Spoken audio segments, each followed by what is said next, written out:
en fait, c'est sur. Excellent. Donc, on a décidé d'enregistrer la présentation pour que si certaines certains d'entre vous voudraient la revoir ou encore voudraient la partager peut-être au sein de l'organisation. Donc, ma spécialité, en fait, c'est les politiques publiques de gestion de crise et la gestion de crise dans les organisations et dans les réseaux d'organisations, que ce soit autant donc au sein de différents types d'organisations, que ce soit publiques, privées, puis au sein d'un réseau qui doivent également intervenir.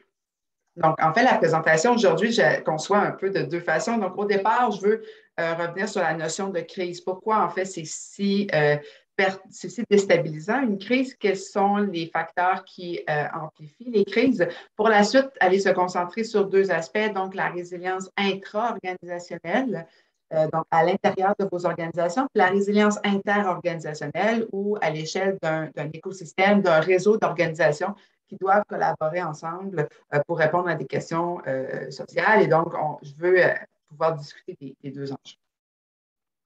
Donc, au départ, je veux revenir à la notion de crise.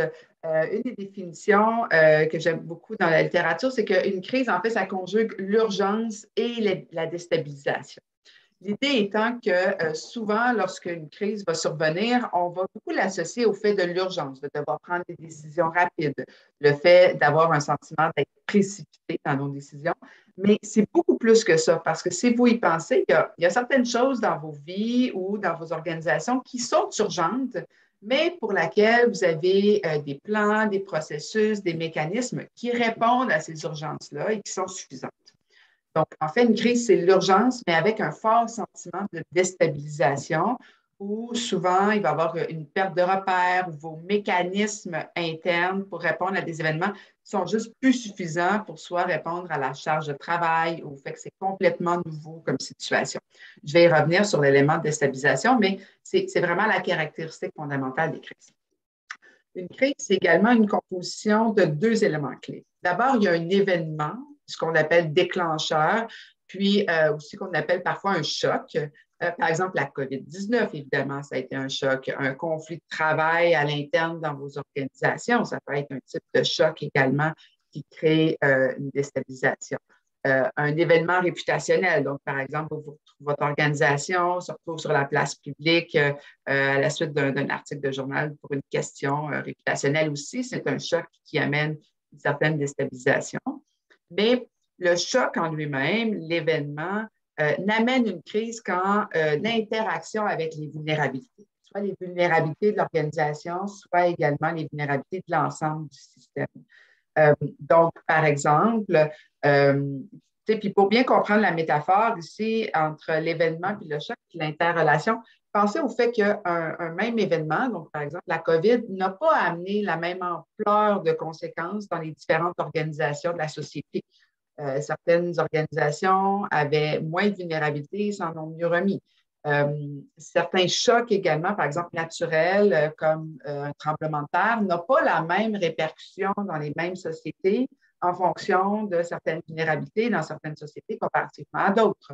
Donc, par exemple, une société qui a un code du bâtiment respecté versus une société où ils ont plus de difficultés à la mettre en place.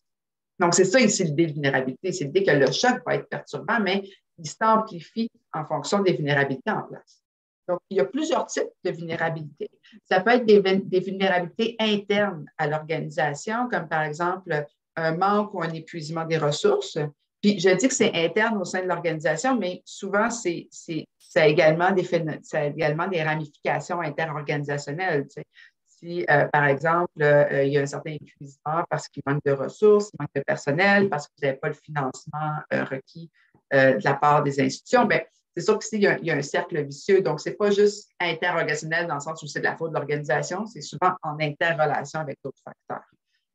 L'épuisement des ressources, le manque de ressources, ça peut être un exemple de vulnérabilité intra-organisationnelle, l'absence de préparation à pouvoir jouer une crise. Il y a également des facteurs de vulnérabilité interorganisationnelle, par exemple le manque de collaboration entre différentes organisations. Des organisations qui savent qu'ils ont une interdépendance, mais qui n'ont jamais appris à collaborer ensemble. Lorsque la crise arrive, bien, ça a un effet d'amplification de ce manque de communication-là. Puis il peut également y avoir, si on pense à à une crise à l'échelle sociale, bien, évidemment, les inégalités, par exemple, sont un exemple de vulnérabilité.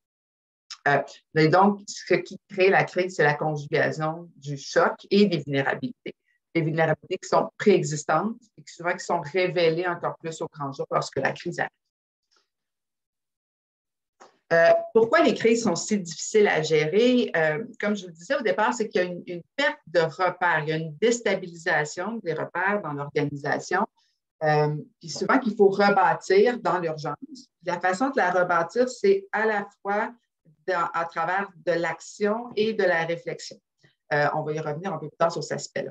Deux exemples là, de perte de repères. Pour une organisation, si on pense à la pandémie, le flou par rapport aux priorités des organisations. Lorsque la pandémie arrive, il y a soudainement de nouveaux besoins, de nouvelles priorités qui peuvent émerger et savoir comment se positionner, comment prioriser les missions de notre organisation dans ce nouveau contexte-là, ça amène une perte de repères pour les employés, ça ramène des questionnements.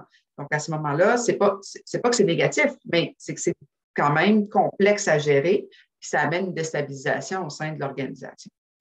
Il peut y avoir également un conflit de valeurs. Présentement, dans la société, on a beaucoup de discussions sur des conflits de valeurs entre la sécurité, la liberté, puis l'interaction entre les responsabilités individuelles et les responsabilités collectives. Donc, ce questionnement-là est très souvent difficile à gérer, soit au niveau social, soit au niveau intra-organisationnel, alors que dans la vie de tous les jours, en temps normal, lorsqu'on n'est pas en situation de crise, bien, on se pose beaucoup moins ce type de questions-là sur le sens, sur nos repères, parce qu'on a une réponse assez automatique à ce genre de questions-là, puis ils ne sont pas toujours en resurgence. L'autre élément de la crise, c'est que nos solutions habituelles ne permettent plus de répondre à la situation, que ce soit nos plans, nos priorités, nos mécanismes, ce qui amène une certaine forme de désorganisation. Puis on se retrouve en mode réactif. Et évidemment, le mode réactif, à la longue, finit par épuiser, à amener une certaine baisse d'énergie, par exemple, dans les organisations. Ça peut être autant dans les organisations que dans les relations entre les organisations qui peuvent être plus complexes parce qu'on doit faire affaire avec des nouvelles organisations, des organisations qui se manifestent alors qu'on ne les connaissait pas avant. Et puis, certaines organisations, lorsqu'arrive une situation de crise, ont tendance à se refermer sur leur organisation, alors qu'une crise, ça gère en réseau. Mais en même temps, une crise, ça gère en réseau, mais c'est facile à dire, mais ce n'est pas facile à faire parce que la crise fait qu'on a un manque de temps. Et donc, à quel moment on doit se concentrer sur notre organisation, puis à quel moment on doit collaborer avec les autres organisations également pour régler certaines choses. La pandémie est également complexe là, en situation de crise, on va se le dire. D'abord, la pandémie a amplifié les besoins préexistants auprès de plusieurs populations. Puis, donc, il y a eu une amplification des problèmes préexistants, il y a eu l'apparition de nouveaux besoins et qui se conjugue à le fait que les organisations puis les réseaux d'organisations sont fragilisés. Et ça, durant une longue période de temps. Donc, il y a un grand débalancement. De plus, la période de la crise est relativement inédite au cours de 50 ans. Dans les 50 dernières années, on n'a pas vécu une crise aussi longue ampleur. J'ai fixé l'échelle à 50 ans, en fait, parce que pour moi, le seul parallèle d'une société autant déstabilisée, ça peut être une société en période de guerre qui peut amener une déstabilisation. Donc, au Canada, ça fait longtemps qu'on n'a pas vécu ce type de déstabilisation. Ce qui m'amène un peu à la prochaine présentation, c'est-à-dire qu'il y a un double défi présentement avec la pandémie. D'un côté, les capacités organisationnelles de vos organisations puis du réseau dans lequel vous œuvrez ne permettent plus de répondre aux besoins. C'est généralement déjà le cas, c'est-à-dire avant la crise, souvent, je veux dire, vous n'avez pas les moyens de vos ambitions parce qu'il y a une rareté de ressources, mais disons qu'ici, ça s'accentue. D'un côté, il y a eu certaines ressources qui peuvent avoir fermé, il y a la mission des organisations qui est un peu ébranlée, puis il y a un manque de ressources de façon générale là, dans la société. Et de l'autre côté, il y a des besoins de la population qui sont exacerbés, il y a des nouveaux besoins, puis il y a des vulnérabilités aussi qui sont encore plus manifestes. Donc ici, on a un débalancement, puis qui crée plusieurs enjeux de perte de repères, justement, d'impression qu'on n'arrivera jamais à reprendre un certain équilibre, pouvoir revenir à une situation plus confortable, je dirais. Puis également, le deuxième défi de la pandémie, c'est que ça crée une temporalité complexe. Je m'explique. Normalement, en gestion de crise, puis même les spécialistes en gestion de crise au Québec utilisent souvent la métaphore suivante. Ils considèrent que l'intervention, c'est-à-dire comment gérer le risque lorsqu'il arrive, l'intervention, qui est la crise, c'est un sprint, et le rétablissement, donc l'après-crise, le fait de réduire les conséquences indirectes, le fait de se rétablir, c'est un marathon. Donc, normalement, en situation régulière, la crise, c'est un sprint. Le rétablissement, c'est un marathon. Là, parce que la pandémie ne cesse pas, parce que la menace est encore toujours présente, on a une situation où la gestion, l'intervention est devenue un marathon et le rétablissement est devenu un ultramarathon. Donc, déjà qu'en général, il y a un épuisement des ressources, un épuisement des individus. Là, on a une situation qui est exacerbée ici. Et on doit penser à ce que dans les prochaines semaines, les prochains mois, enfin, on va plutôt devoir passer dans un mode où on doit vivre avec un contexte pandémique pendant une certaine période de temps. En fait, c'est un des scénarios qui commence à être le plus prévisible, le plus probable. Mais c'est quand même nouveau parce qu'en général, lorsqu'une crise arrive, ce qui est complexe pour ceux qui la gèrent, c'est de savoir à quel moment ils partent comment ils quittent l'intervention pour passer en rétablissement. C'est souvent comment faire ce basculement-là qui est leur défi. Mais là, on n'est plus en basculement, on est juste toutes les couches qui se superposent. Donc, ça amène encore plus de danger. Maintenant, on a parlé du problème. Essayons d'être un peu positifs en parlant des solutions possibles, ou à tout le moins d'une approche de solutions possibles. Et c'est ce que veut la résilience. Ici, la résilience, ça s'applique à plein de niveaux. Là. La résilience individuelle, la résilience intra-organisationnelle, interorganisationnelle, la résilience sociale. Ici, dans ma présentation, je veux vraiment me concentrer sur la résilience des organisations et les organisations entre elles pour répondre à une mission commune. Si vous voulez parler de la résilience sociale, on s'en parlera à un autre moment. J'ai d'autres recherches sur le sujet, mais je ne vais pas mélanger les pinceaux. Donc, la définition, il y a plusieurs définitions, mais celle que je vous propose et que je préfère, c'est que la résilience, c'est la capacité d'un système, donc que ce soit une organisation, un réseau, une ville, une société, de s'adapter proactivement avant qu'un choc arrive, souvent en réduisant ses vulnérabilités ou en essayant de voir venir. Puis, une fois que le choc est passé, de se rétablir de la situation, puis souvent se rétablir en tirant des apprentissages. Non pas en se rétablissant, en maintenant le statu quo, en voulant revenir dans ce qui était avec, mais plutôt considérer que la société a changé, l'environnement dans lequel on opère a changé, et donc il faut se rétablir, mais en ayant une transformation, souvent en s'étant transformé à l'intérieur pour améliorer son organisation, pouvoir en tirer des apprentissages. Ce n'est pas quelque chose qui se fait d'un coup. Évidemment, c'est un processus ici. Et ça se réalise généralement difficilement en autarcie, c'est-à-dire au sein de notre organisation. Ça nous demande souvent d'être en interrelation parce qu'on va vouloir profiter des apprentissages des autres, par exemple. On va vouloir profiter également d'un partage de ressources. Mais évidemment, la résilience, ce n'est pas facilement prévisible. Il y a des diagnostics de résilience qui existent, il y a des facteurs qu'on connaît, puis je vais vous présenter plus tard, mais c'est difficile d'aller voir une organisation préalablement, de voir quel facteur de résilience il coche, puis pouvoir être sûr qu'il va être résilient à chaque situation. C'est souvent quelque chose qui se manifeste, qui se matérialise à travers des actions de leadership collaboratif en fonction également des interactions entre les individus au sein de l'équipe, entre les équipes. Donc, c'est quand même un processus adaptatif. Maintenant, comme la définition me laissait sous-entendre, il y a une temporalité à la résilience.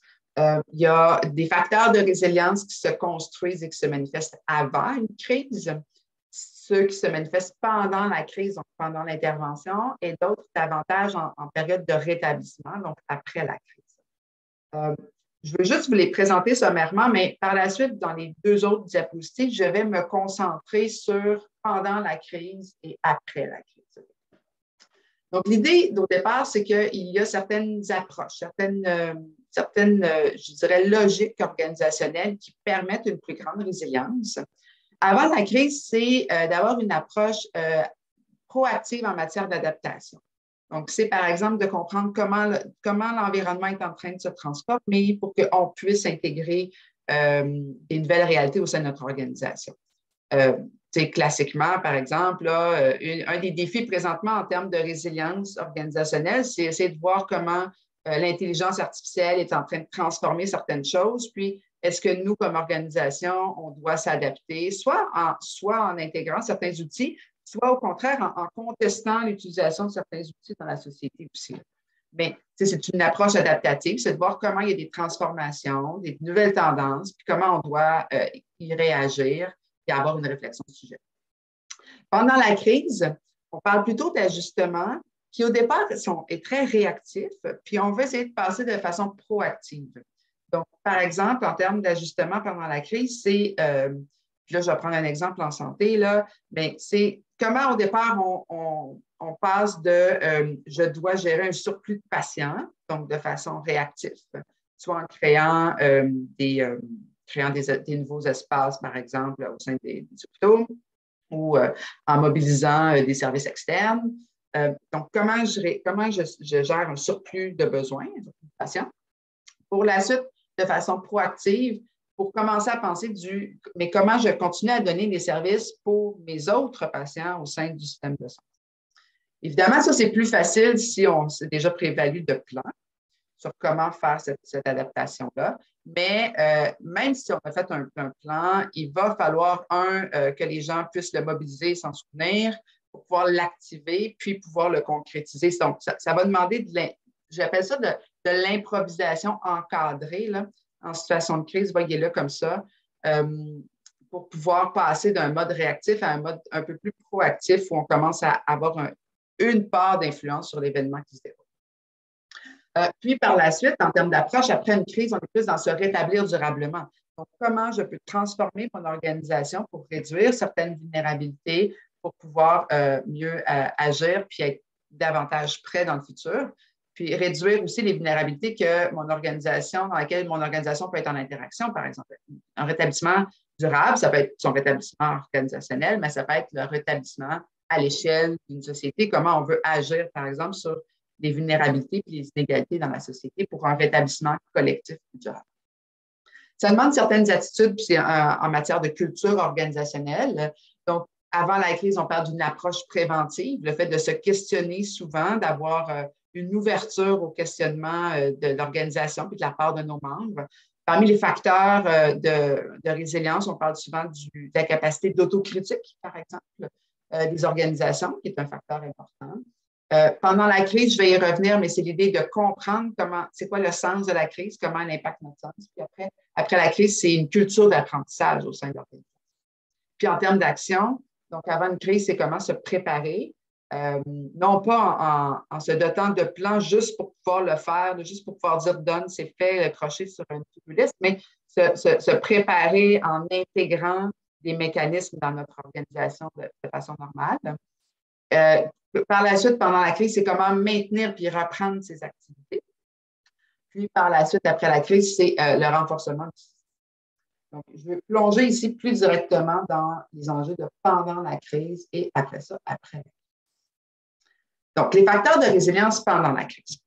Au départ, comme je le disais tantôt, l'idée, c'est de passer d'une approche réactive à une approche davantage proactive en réfléchissant aux objectifs à moyen terme de l'organisation.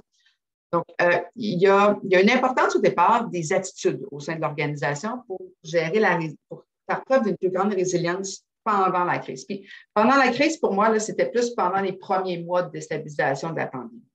Maintenant, c'est encore important, ce type de résilience-là, mais c'est moins, je vous dirais, c'est moins aigu comme phase. Mais pensez aux 3-4 premiers mois de la pandémie, vous étiez dans un contexte de résilience pendant la crise.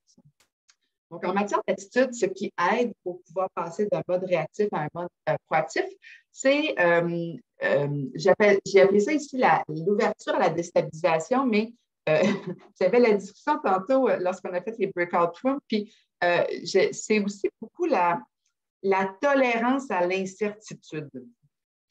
Et c'est difficile lorsqu'une crise arrive de savoir que c'est difficile de prévoir, par exemple, les prochaines semaines ou les prochains mois, comment on va s'organiser.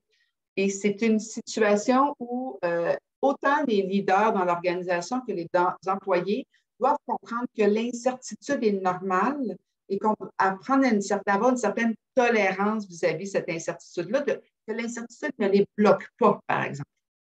C'est une situation inconfortable, mais déjà quand on prend conscience que c'est normal en gestion de crise d'avoir une grande période d'incertitude et que ce n'est pas parce qu'on est en train de défaillir, ce n'est pas parce que notre organisation fait mal, c'est juste parce que c'est le propre de la situation, ça l'amène un peu plus de tolérance envers cette situation-là, sur le fait que ça va être passager, que comme l'organisation, on doit trouver des solutions pour réduire ces incertitudes-là, mais que c'est un processus normal. Ce que ça l'aide également en termes d'attitude, c'est à la fois l'ouverture à la déstabilisation, puis également l'importance de la mise en commun des connaissances.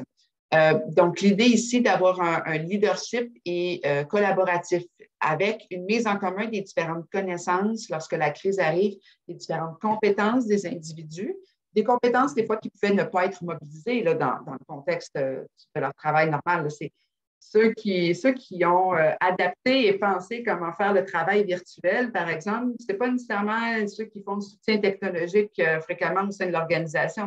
C'est chaque personne qui, parfois, pouvait connaître certains outils pour pouvoir rendre des rencontres virtuelles plus agréables, qui pouvait également soutenir avec d'autres compétences, puis les mettre en commun au sein de l'organisation. Et donc, également, avoir un leadership collaboratif. Il y a un mythe en gestion de crise là, sur le leader charismatique qui va tout décider. Or, c'est vraiment un mythe. On a plus un leadership qui doit s'incarner à plusieurs niveaux dans l'organisation, quand c'est des grandes organisations. Là. Mais quand c'est des plus petites organisations, c'est quand même un leadership où on veut contribuer, on veut mettre la contribution de tous dans l'organisation en fonction de ses capacités, là, puis du stress aussi que peuvent vivre certaines personnes. Puis, en même temps, on veut pouvoir avoir une marge de manœuvre. Ce n'est pas top-down une gestion d'une crise. C'est un mix entre une stratégie claire, mais une certaine marge de manœuvre au niveau de l'opération pour répondre aux besoins directs. Donc, ça, c'est par rapport aux attitudes. Ce qui est déstabilisant, donc, c'est de se repositionner en matière de priorité. Et c'est un des travaux à faire en situation de crise, c'est de revoir comment les priorités de l'organisation ont été affectées et d'identifier quelles sont les priorités qui, pendant un certain temps, vont peut-être devoir être temporairement moins importantes et d'autres priorités qui, par le passé, pouvaient être secondaires, vont devenir plus importantes. Ça, c'est possible. C'est possible des fois qu'une nouvelle priorité émerge, qu'on n'avait pas prévu. Mais ça demande un questionnement ici. Et l'importance par la suite, c'est une fois que le questionnement a été discuté, c'est de le communiquer. Parce que ça permet de reconnaître, de reprendre le sens de sa mission dans l'organisation. De reprendre le sens également de la mission de son organisation dans la société. Ce qu'on a vu dans les crises passées, lorsque plusieurs chercheurs étudient les crises passées, c'est que ce qui est très mobilisateur, c'est le fait de revenir au sens à la place de l'organisation dans la société, à son rôle et comment, dans la situation particulière de la crise, ça peut devenir un agent mobilisateur pour les employés parce que ça leur redonne un but. Ils ne sont pas juste en train d'essayer de faire un travail dans un contexte difficile, ça leur donne un objectif de contribution. Les crises sont des sources d'innovation, ça, on va y revenir un peu plus tard, mais l'idée, c'est qu'on va créer certaines façons de faire, puis ce n'est pas obligé d'être des grandes créations, là, des grandes créations pour que ça soit important puis ça a un impact sur votre organisation. Par exemple, la Ville de Québec, lorsqu'ils ont géré l'attentat contre la Mosquée de Québec, un des apprentissages qu'ils ont fait lors de la crise, c'est qu'ils savaient qu'ils voulaient offrir des services particuliers, par exemple, à la communauté touchée. Ça, ils en étaient bien conscients, ils l'avaient identifié comme étant un besoin auquel ils voulaient répondre. Mais ils n'avaient pas soupçonné, par exemple, que d'autres membres de la Ville de Québec, d'autres citoyens de la Ville de Québec, qui n'avaient aucun lien avec la communauté ciblée par l'attentat, pourraient quand même avoir des besoins particuliers et les manifester en raison du stress que ça avait engendré. Pour eux, ça a été un apprentissage qu'ils continuent maintenant de répéter dans tous les types d'actions. À chaque fois qu'il y a une crise, ils se disent quelles sont mes personnes qui vont avoir des besoins, mais que je ne soupçonne pas, par exemple. Donc, ils n'ont pas systématiquement la réponse, mais ils ont systématiquement la question à savoir. Et juste cette question-là, le fait qu'ils l'ont ajoutée maintenant dans leur réflexion, ça leur permet d'être plus proactifs pour pouvoir répondre à différents besoins de la société qui par le passé, ils avaient peut-être méconnus. Ensuite, l'autre chose, c'est la bienveillance envers les employés puis envers les gestionnaires. Je vous le disais, là, présentement, on est dans un marathon et dans l'ultramarathon. Et dans un marathon, on gère nos efforts. On ne peut pas, à part si vous êtes le recordman du monde, là, vous ne pouvez pas y aller à pleine vitesse. À un moment donné, vous avez un effet de mur, par exemple. Puis, on l'a bien vu là, dans les facteurs organisationnels également qui expliquent la résilience d'organisation après des crises. La présence de relations harmonieuses entre les employés, c'est un facteur de résilience souvent très fréquent. Également, la capacité de se faire confiance entre les membres de l'équipe. Donc, la confiance entre les membres. Le fait également d'encourager l'autocritique, mais l'autocritique acceptée et approuvée. Le fait qu'on ne considère pas qu'une personne qui critique l'organisation ou qui émet certains questionnements, que c'est néfaste pour l'organisation. Au contraire, on le récompense, on le valorise. Donc, c'est des facteurs également organisationnels qui sont importants. C'est important pour bâtir la résilience avant la crise, mais également, lorsque la crise arrive, c'est important d'avoir une certaine bienveillance également avec les employés, même si parfois, ça peut venir en interrelation puis toucher nos priorités parce qu'on veut être bienveillant envers les membres de nos organisations, on ne pourra pas nécessairement remplir toutes les priorités qu'on s'est posées. Donc, ça demande une gymnastique comme ça. Comprendre la crise et la communiquer. En anglais, c'est les concepts de sense-making et de sense-giving. Je les ai mis en anglais parce que je les trouve très parlants. Sense-making, c'est comprendre la crise, comprendre qu'est-ce qu'elle a comme impact. Et sense-giving, c'est communiquer ce nouveau sens-là, autant aux membres de notre organisation qu'à nos partenaires avec lesquels on travaille. Donc, ce qui est bien à ce moment-là, c'est de détecter comment les employés ont perdu un certain sens de l'organisation lorsque la crise s'est déclenchée. Est-ce qu'ils ont une perte de repère? Et elle se manifeste comment, cette perte de repère-là? Est-ce qu'ils ont de la difficulté à prioriser leur journée, par exemple? Et donc, on doit remettre une certaine orientation sur des priorités. Puis, donc, on doit faire un travail comme organisation pour redéfinir ces priorités. La redéfinition du sens de l'organisation en temps normal puis dans le nouveau contexte, c'est un peu ce qu'on discutait tout à l'heure, c'est de se questionner sur qu'est-ce qui doit être maintenu dans notre organisation, qu'est-ce qui peut prendre moins d'importance de façon temporaire et de retester fréquemment ce questionnement-là. Tu sais, on a l'habitude de faire des plans stratégiques là, pour 3, 5 ans. Bien, ça demande une gymnastique un peu de réflexion stratégique mais plus habile, là. Mais ça demande une certaine réflexion stratégique lorsqu'on est dans une crise pour une organisation pour reconnecter avec sa mission et son objectif. Reconnaître que la crise va continuer de chambouler l'organisation et la société. Ça, c'est un défi actuel de mon point de vue.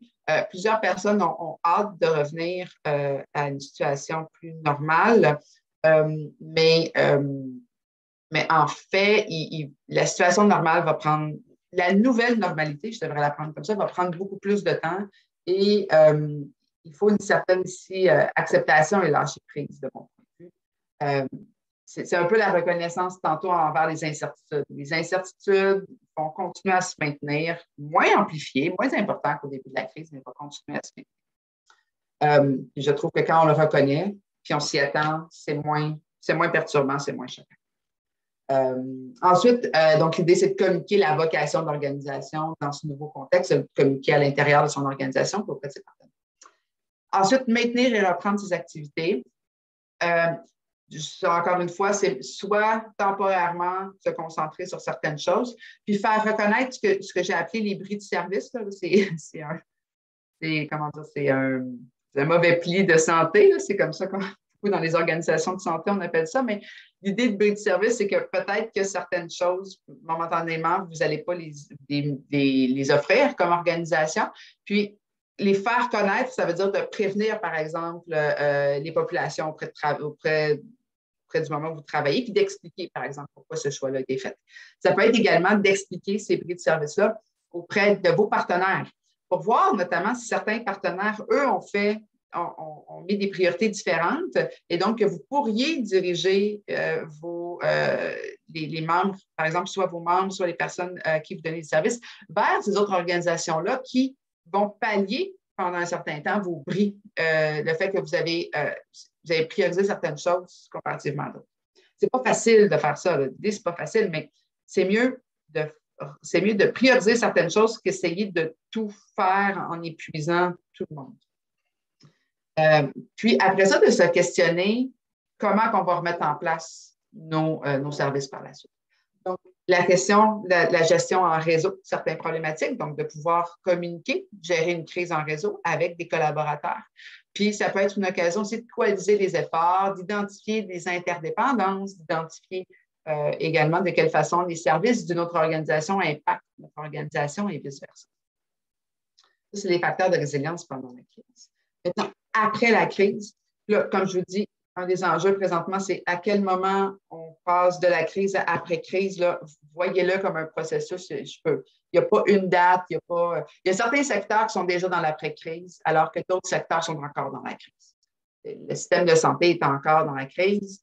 Ils ne pensent pas à l'après-crise, mais il y a d'autres secteurs de la société qui sont davantage dans une situation actuellement d'après-crise. Donc, ça dépend du rythme de chacun, ça dépend de la situation, du contexte dans lequel vous évoluez.